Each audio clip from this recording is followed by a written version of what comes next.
Halo teman-teman semuanya, Assalamualaikum warahmatullahi wabarakatuh. Semoga semuanya dalam keadaan sehat ya. Kembali lagi bersama saya Siti Sarandaik.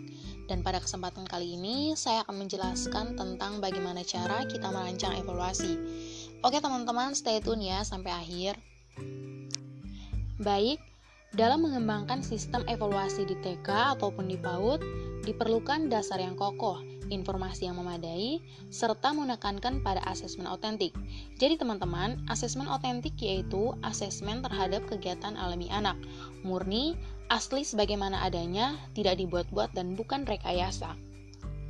Evaluasi pada hakikatnya adalah proses pengambilan keputusan dan yang akan lebih baik melibatkan para pendidik yang handal serta mengikut-sertakan anak didik dan orang tua dalam proses evaluasi.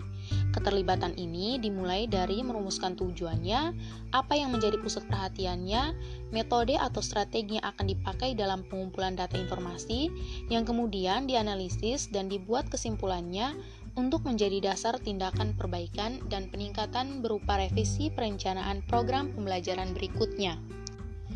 Selanjutnya teman-teman, saya akan menjelaskan tentang merancang evaluasi. Jadi, ada 5 rancangan untuk memulai evaluasi pembelajaran. Jadi, yang pertama itu kita perlu tahu maksud dan tujuan evaluasi. Yang kedua, fokus evaluasi pembelajaran. Yang ketiga, memilih cara atau strategi yang akan digunakan.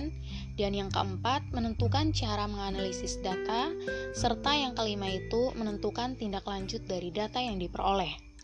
Oke teman-teman, saya akan menjelaskan satu persatu dari kelima rancangan untuk memulai evaluasi pembelajaran. Yang pertama itu ada maksud dan tujuan evaluasi. Maksud dari evaluasi yaitu meningkatkan kualitas proses dan hasil belajar dan pembelajaran anak didik khususnya anak usia dini. Dengan kata lain, untuk meningkatkan efektivitas dan efisiensi program pembelajaran, serta mengevaluasi sebagai perwujudan tanggung jawab pendidik sebagai pelaku pendidikan untuk bisa memberikan laporan kepada orang tua mengenai apa yang telah diperoleh anak selama di lembaga pendidikan TK ataupun PAUD. Sedangkan tujuan dari evaluasi yaitu mengidentifikasi minat dan kebutuhan anak usia dini, mengembangkan kemajuan perkembangan dan belajar anak, memperbaiki dan mengembangkan kegiatan belajar sesuai dengan perkembangan dan kebutuhan anak, serta mengevaluasi program dan lembaga pendidikan. Yang kedua yaitu fokus evaluasi pembelajaran. Jadi, fokus atau objek evaluasi yaitu apa yang akan dievaluasi, dapat berupa program, proyek, training, materi, atau bahkan evaluasi yang lain. Selanjutnya yang ketiga yaitu memilih cara atau strategi yang akan digunakan. Dalam evaluasi pembelajaran terdapat 2 cara atau strategi yaitu pendekatan dan teknik. Yang pertama itu pendekatan. Pendekatan adalah sudut pandang seseorang dalam mempelajari sesuatu. Dengan demikian, pendekatan evaluasi merupakan sudut pandang seseorang dalam menelaah atau mempelajari evaluasi. Yang kedua yaitu teknik. Nah, teknik ini dibagi lagi menjadi 2, yaitu teknik tes dan teknik non-tes.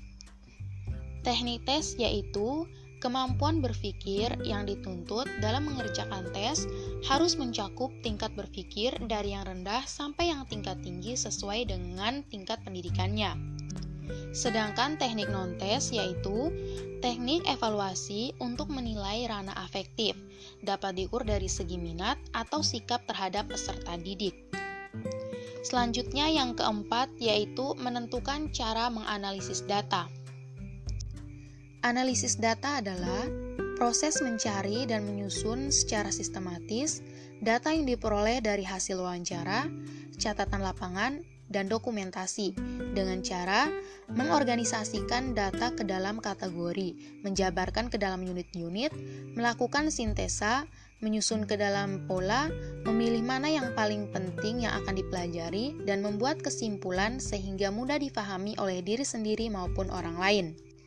Teknik analisis program pembelajaran yang meliputi analisis hasil pembelajaran maupun analisis proses pembelajaran mengikuti kurikulum yang berlaku. Dalam kurikulum tingkat satuan pelajaran, dinyatakan bahwa Hasil belajar terdiri dari dua, yaitu hasil belajar berdasarkan penilaian hasil dan penilaian berdasarkan proses.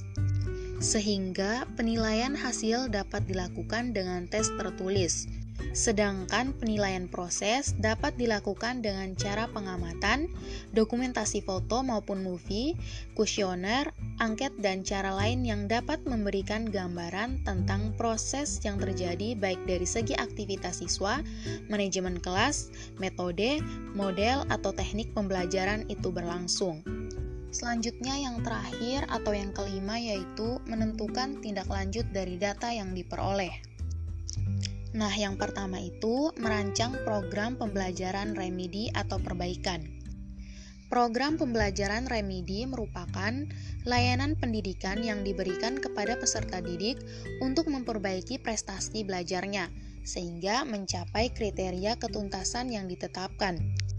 Program ini dilakukan setelah peserta didik mengikuti tes atau ujian kompetensi tertentu, tetapi peserta didik tersebut mendapatkan skor nilai di bawah standar minimal yang telah ditetapkan. Dan program ini hanya dilakukan maksimal 2 kali.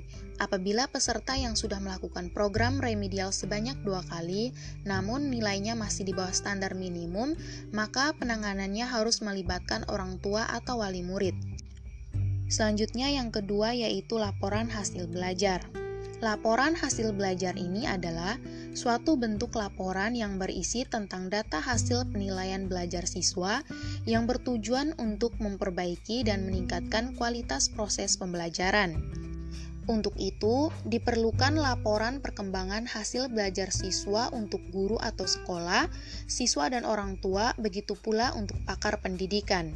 Dengan demikian, dapat diharapkan partisipasi semua pihak. Selanjutnya yang terakhir atau yang ketiga yaitu menyusun kisi-kisi. Jadi, kisi-kisi adalah perincian dari soal yang akan disajikan dalam butir soal, sehingga kisi-kisi merupakan gambaran umum dari butir soal yang nantinya akan mempermudah penilaian, dikarenakan arah dan tujuannya yang sudah direncanakan untuk mencapai sebuah kurikulum yang sudah ditetapkan. Oke teman-teman semuanya, hanya ini saja yang bisa saya jelaskan.